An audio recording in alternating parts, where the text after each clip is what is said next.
شەوی یەڵدایە یان دەیجوورە ئەم شەو کە دیدەم دوور لە تۆ بێنوورە ئەم شەو.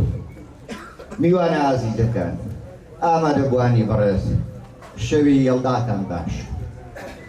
بەخێر بێن بۆ شەوچەرەی شەوی یەڵدا، شەوی یەڵدای ماڵی کەلەپوری و ڕۆشنبیری قەڵاتزێ. ئەم شەو دوا شەوی وەرزی پاییز و درێژترین شەوی سەری ساڵە.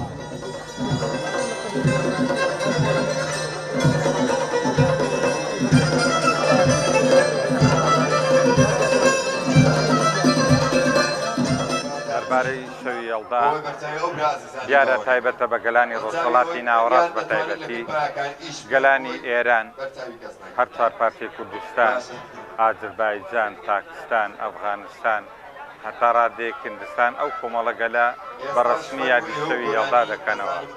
یەڵدا وشەیەکی سریانیە، مانای لەدایکبوون، بەڵام لەدایکبوونی خۆر. شەوی یەڵدا زانای گەورەی ئێرانی ئەبوو ڕێحان ناوی لە ناوە جەژنی گەورە یان عیدل کۆبرا، چونکە ئەو پێی وایە تەواو بڵێن ڕووناکی گەرمی لە شۆڕشەکەیدا بەرامبەر سەرما و تاریکی سەرکەوت. کاتی خۆی ئاریەکان 7,000 ساڵ پێشێستا یادی شەوی یەڵدایان کردوتەوە کە ئەو کاتە ئەوانی شەر بە لەدایکبوونی خۆریان وەسف کردووە. ئێستا بە تایبەتی هەندێک عادەت ماوە، بە تایبەتی تاران، شاری تارانی پایتەخت هەموو ساڵی لەو شەوەدا یادی دەکاتەوە بە خواردنی سووتی هەنار سەرەرزات.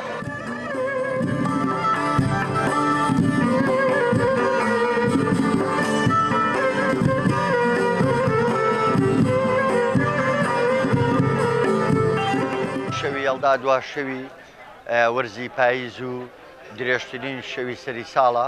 ماڵی کەلەپوری و ڕۆشنبیری قەڵابزێ ساڵانە بە ئەرکی خۆی هەڵدەستێکە کۆمەڵێک خێزانی جوان و کۆمەڵێک خەڵکی باژۆک و پرۆسەیەشی کۆمەڵایەتی کۆ دەکاتەوە تا شەو درنگانێک بە شەوچەرەی کوردەواری شەوەکە بەڕێ دەکەین. هاوکار لە پاڵ پرۆسە کۆمەڵایەتەکەدا جموجۆڵی ئەدەبی و ڕووناکبیریش هەیە، گۆرانی وتنی تایە، سەرگوشتەی خۆشی تایە. دەتوانین بڵێن ئەمە بووە ئەم بۆنەیە بۆ بە هۆکارێک بۆ نوێکردنەوەی پەیوەندی کۆمەڵایەتەکان و گرنگیدان بە بزافی ئەدەبی و ڕووناکبیر.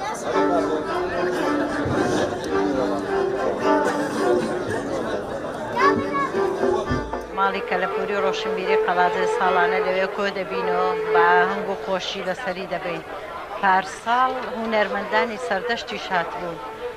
ئەو ساڵیش زۆربەی هونەرمەندانی ڕانیێش داوەت کراون، هەر زۆر گرنگە بە تایبەتی ئەو قەڵاتزەیانەی کە لە هەولێر سلێمانی ساڵانە چونکە لێرە و یادە دەکرێتەوە هەمویان بەشداری دەکەن و دێن بۆ ئێرە.